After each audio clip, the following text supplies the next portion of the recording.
بڑا اہم بات ہے یہ۔ بخاری عطا اللہ شاہ بخاری رحمۃ اللہ علیہ کے گھر پر چھاپا پڑا 1953 کی تاریخ میں، اور چھاپا مارنے والے پولیس والے تھے جیسے ہمارے ہاں مارتے۔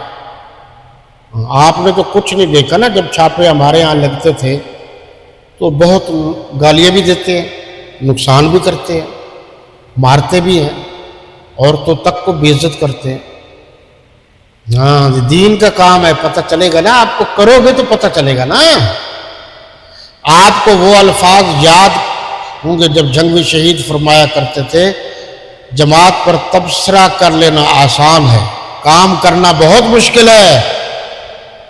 خیر شاہ جی کے گھر آئے، پولیس نے بے عزتی کی، گھر والوں کی، کارکنان تھے، احرار کا زور تھا، پریشر تھا، تحریک کا زور تھا، کارکنان میں بڑے جذبات تھے۔ جیسے شاہ جی رہا ہو کر آئے، بیٹھک میں بیٹھے تو انہوں نے کہا جی شاہ جی اس طرح ہوا، ہماری بے عزتی ہو گئی، آپ ہمیں اجازت دیں،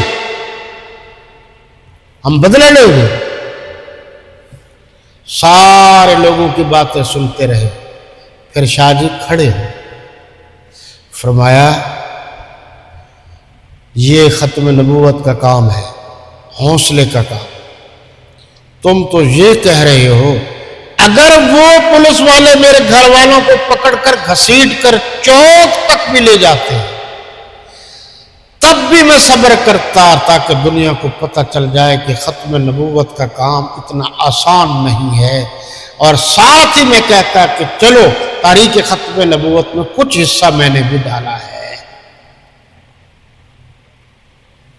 اس طرح کا واقعہ امیر عظیمت مولانا حق نواز جنگوی شہید کا بھی ہے رحمۃ اللہ تعالی علیہ، پھر بھی یہ کبھی سنائیں گے۔